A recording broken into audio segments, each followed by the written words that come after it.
pharmacy yesterday picking up a prescription, and the guy in front of me was an older guy. Sometimes I wish I had the nerve to ask questions, inappropriate questions. Because, okay, first of all, he was an older guy. He was like 70s, maybe. And I noticed that he had a belt and suspenders on. The issue for me was, it's always an issue, isn't it?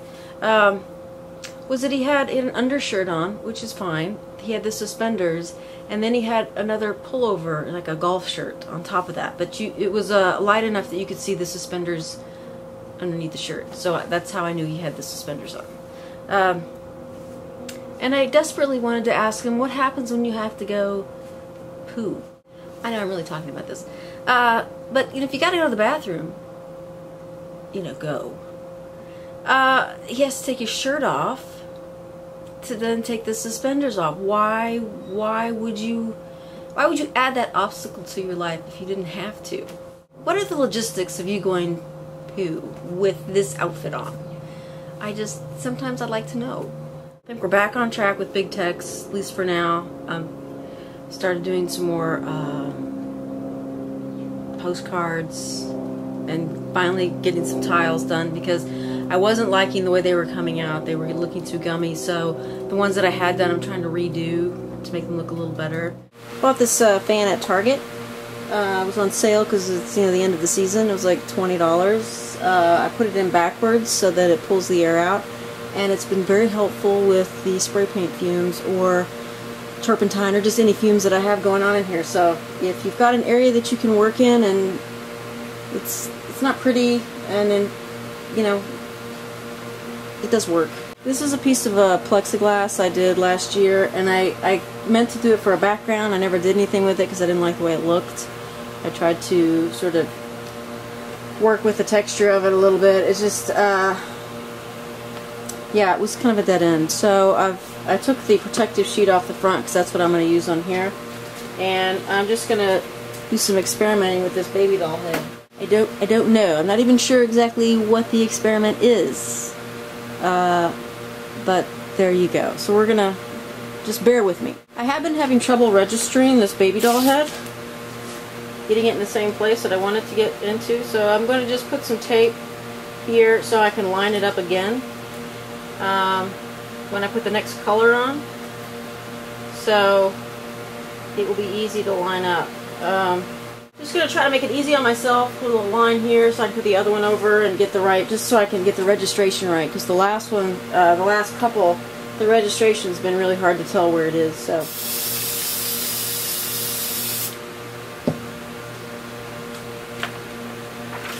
I did use the heat gun on this just to dry it off, because this again is just an experiment. So here we go.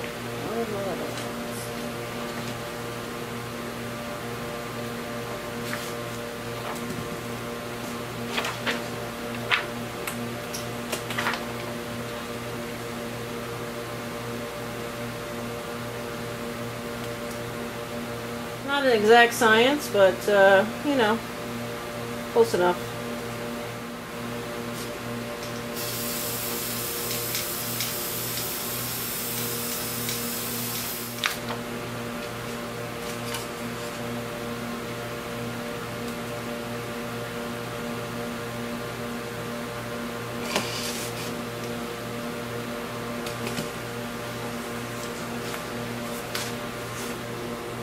I think I might want to get a squeegee to get a better, or around the wood a little bit so I could get a nice little bleed. But I think it really helps with the creepiness, don't you think? I think I'm happy with that.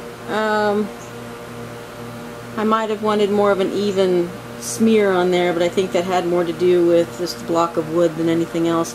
I do have a little squeegee. I was afraid it might be too much, but that actually might work out, so we'll give it a go. Okay, I did another one just to see, and I pulled out my squeegee. Just wasn't sure I wanted to use it with the spray paint, but why not? So here we go. It's not a bad little registering system using this tape. I think I might try to use that from now on if I can, and then it just helps make lining the image up better. big text was pretty easy to do, but for some reason this baby doll head, because it isn't exact, it's very difficult. It was very difficult to match, and I had trouble with the smaller tiles. So.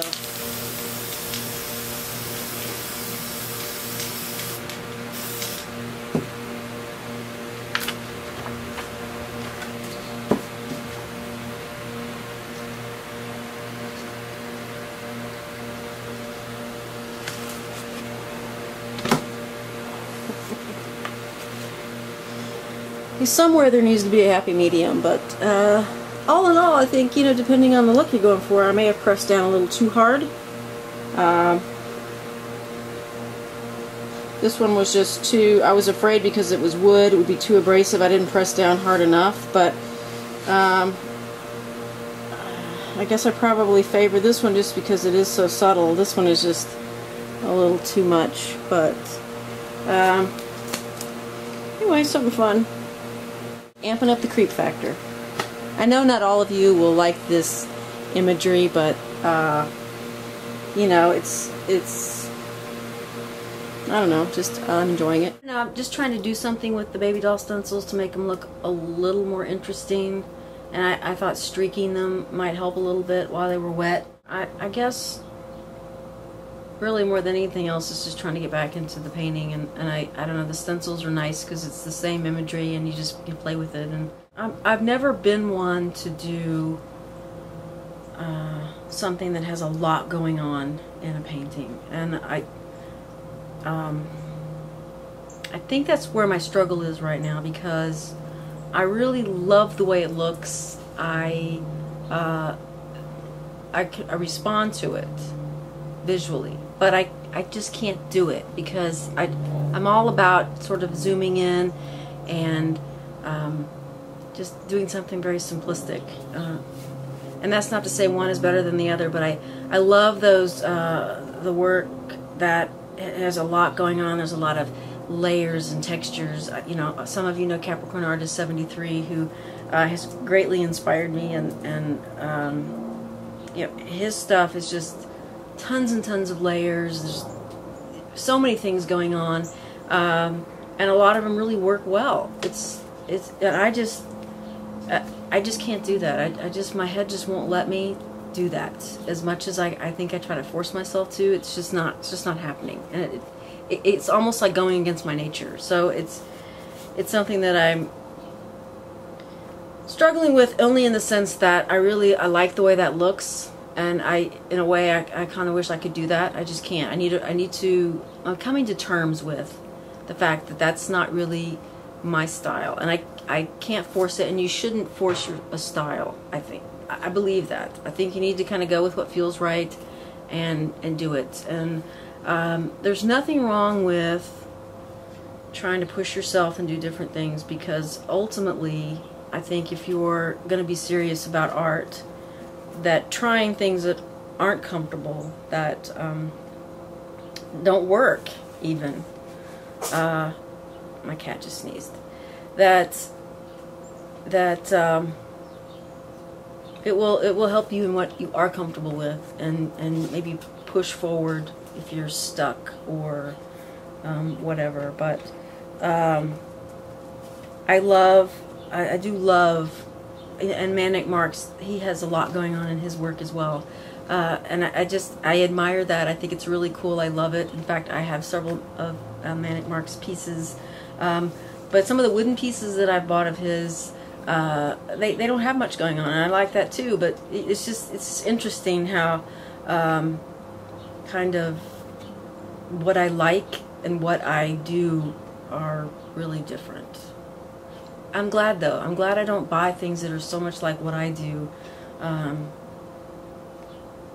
because I think that would be boring in the long run. But I don't know. I'm just babbling. But I think that's just to tell you where I'm at right now. I'm sort of in between doing things, and I love doing the simplistic. Really just sort of focus on one thing in the painting or artwork. So that's why I like these big textiles, because it's just either a partial, you know, or It's just his head. It's just, you know, there's not a lot going on, and I really like that. I don't know. It's just it's always worked for me. I've always done that, and I don't know why I'm fighting it, actually. I really don't. Everything that I've tried to do that's gone against my nature has come out horribly, horribly wrong. For me, my work, I guess, has always focused on the small, the close-ups, the me zooming in. I did faces for, you know, for college. I think my it may have been my senior year. We had to pick sort of a theme, I guess, and mine really was just close-ups of faces. And some of them were the whole head, some of them were, you know, profiles, but it was always just sort of this partial view. And I think, you know, if you have to put sort of an intellectual, psychological spin on it, it would be, you know, you never see all of everything. And I guess that's, I don't know, just pointing out the little things, because for me, sometimes in something, and I think that's also why I like Beauty by the Square Inch, because in something big that doesn't work as a whole, you can always find something that's really, really beautiful in something that is a train wreck. And that's how I managed to salvage some of those little art pieces that were just awful. And but I didn't want to throw them away because there were little parts of them that I liked. And this way, I sort of get to I managed to salvage that, and hopefully you guys can see what I see in terms of these little pieces, where there's just a little smidge of beauty in something horribly, horribly wrong. I am enjoying the stencils. I think they're fun. In a way, it's kind of a diversion, a way to segue back in, more than a diversion of kind of what I want to do with my artwork. Just wanted to do a little, I have a little art talk. I know not everybody's interested in my artwork, or maybe specifically the big text or the baby doll heads, because that's kind of what I'm doing right now, but I appreciate you guys watching and commenting. I know I'm really, really bad about responding to the comments, but I really appreciate everybody watching and all that. And hopefully I'll have some more art videos where I'm showing little demonstrations of what I've stolen from other people. I will talk to you guys later. Bye!